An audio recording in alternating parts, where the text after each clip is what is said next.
everyone, welcome to Mr. Queen PH, and in today's video we will see what's coming to you in April 2025. As you all know, these are general readings, so it may not resonate with you completely, but if you want to consult with a trusted personal advisor who can give you individualized reading, I highly recommend my sponsor, Psychic Source.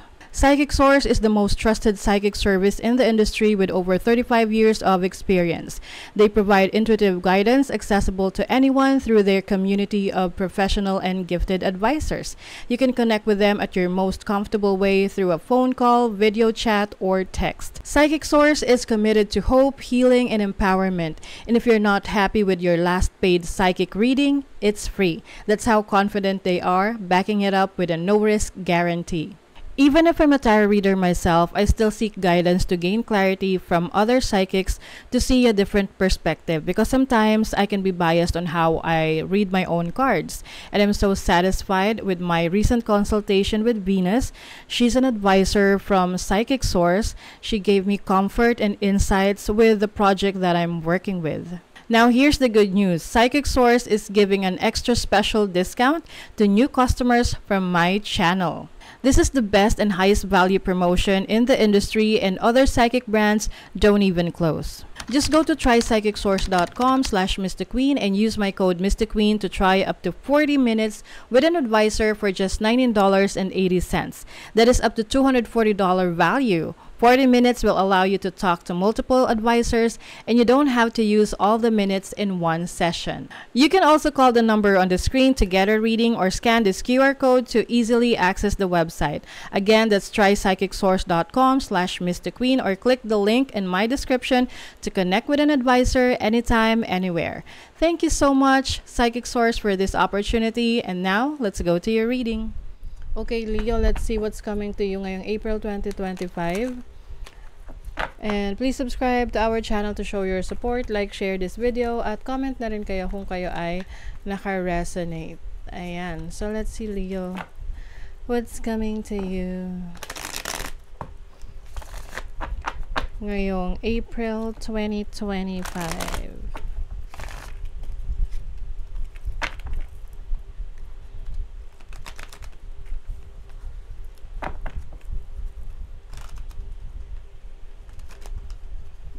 Okay, so this is your overall energy, your possible challenge, opportunity, yung focus mo, and your blessing. Bottom of the deck is the High Priestess. So this is your instinct, your intuition. I think mas magiging on point yung iyong pakiramdam, mas magiging sensitive ka sa paligid mo, mas magiging maingat ka sa mga gagawin mo. You will connect to your higher self, especially in taking actions, no? Also have the Six of Pentacles and the Ten of Swords. I feel like meron ka ika-cut off na tao sa buhay mo. Ito yung sinusuportahan mo, na maaring na-realize mo na hindi na pala sila, parang hindi na karapat-dapat na suportahan for some reasons, or these people maaring inaabuso ka or tinitake advantage ka na, and you realize na hindi mo na hayaan na mangyari yon. Okay? And then your overall energy is the Knight of Pentacles.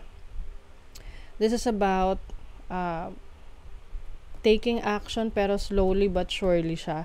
So when it comes to your career, finances, I see you na starting a project, pero siya yung hindi mo siya minamadali. You are taking your time. This can be a new business, or maaring may bago kang work, or you are trying to build a stable relationship with money or stable career. Your challenge is the Knight of Swords. Maaring magkaroon ng confrontation or issue with someone, no, na hindi kayo nagkaintindihan. Pwedeng pareho mainit ang ulo ninyo. So pay attention rin sa iyong emotions, no, sa iyong mga sasabihin, kasi pwedeng meron ka masabi na i-regret mo lang after, no? Napagsisihan mo lang. Your opportunity is the Queen of Pentacles. So this is great when it comes to your money, your finances, your resources. You have the opportunity na mas mapatatag mo yung iyong kaperahan, yung iyong career path, yung iyong business. So, maaring mas maraming projects, mas maraming clients, and when it comes to your needs, no, your needs are all met. And then, yung focus mo ngayong April is, wow, so ito nga yung sinasabi ko sa inyong nagsisimula, no? So, maaring ang focus mo is the new beginning that you are starting pagdating sa career or sa business. You're very optimistic, no? Positibo yung iyong pananaw pagdating sa bagong simula na to. Yung iba sa inyo meron kayong ma-acquire or may na-acquire kayo na property at magsisimula kayo na i-develop yung property na yon, ipa-renovate or i-develop sa kung saan or kung paano nyo man gusto itong mas mapaganda. And then your blessing is the Eight of Swords. As a blessing, this is about freedom, freeing yourself from your limitations. Kasi minsan, tayo rin yung nagbibigay ng limitasyon sa sarili natin dahil iniisip natin na hindi natin kayang gawin yun. But of course, nasa sayo yan kasi ikaw pa rin yung merong control over yourself. But I feel like this is you realizing your worth. Nire-realize mo yung iyong galing, yung iyong talento, yung kakayanan mo. What is the Knight of Pentacles? You have the Temperance.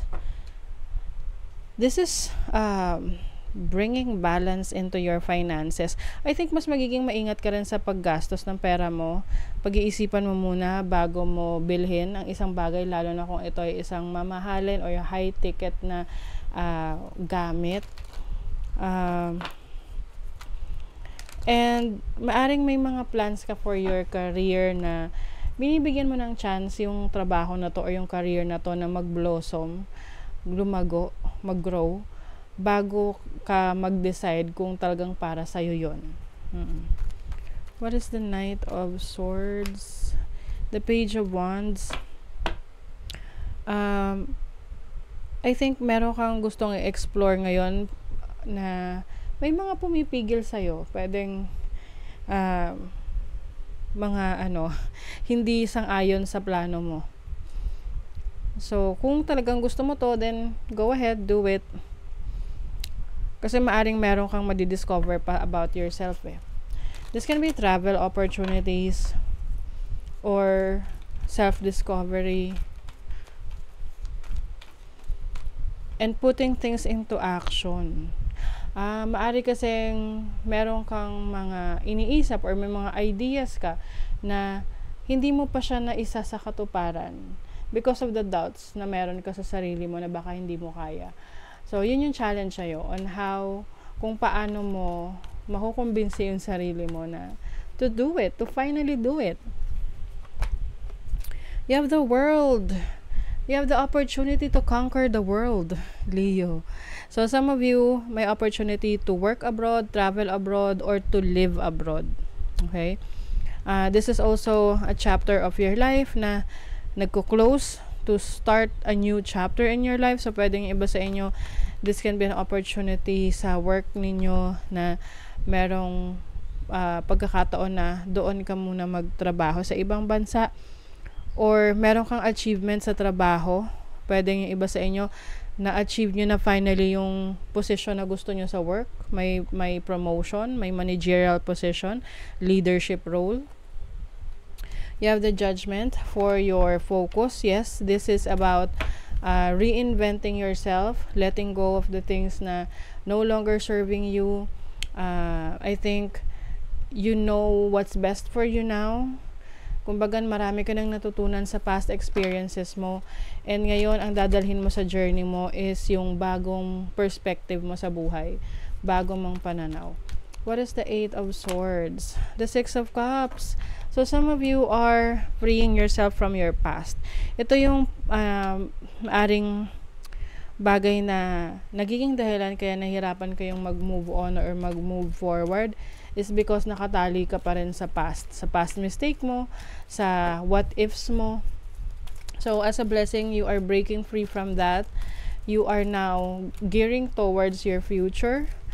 Ngayong present moment, you are realizing na hindi naman worth it na mabuhay sa past. I mean, it's okay na paminsan-minsan alalahanin yon yung past. Ang importante is natuto ka doon sa mga experiences mo na yon na kailangan mo to move on, to move forward. You are building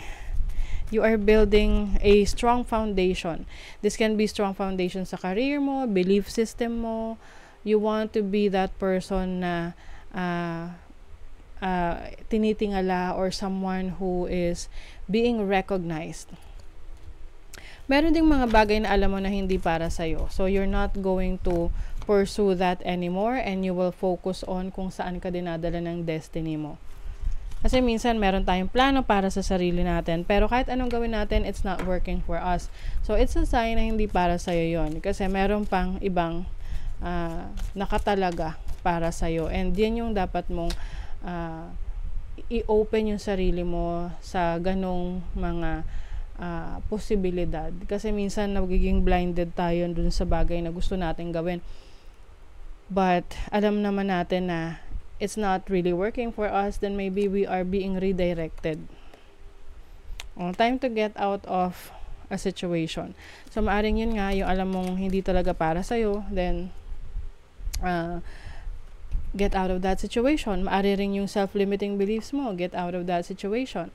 Ayan, may opportunity or windfall na parating sa'yo. So, meron dito unexpected money, or income, or unexpected na opportunity. You also have purse. Pay attention to your finances. Yes, isa rin yan sa ayusin mo, asikasuhin mo ang iyong kaperahan, yung savings mo. You also have the tree. The tree is about your growth. So, meron ditong pag-unlad. This is also about your health.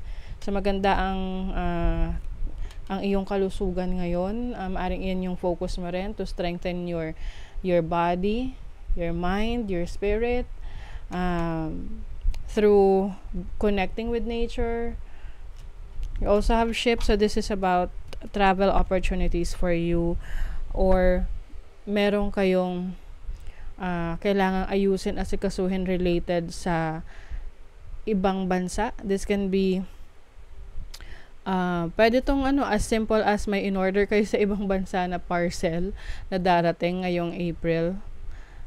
This is also about maaring may dadalaw sa'yo na kaibigan na matagal mo nang hindi nakikita dahil malayo siya sa'yo.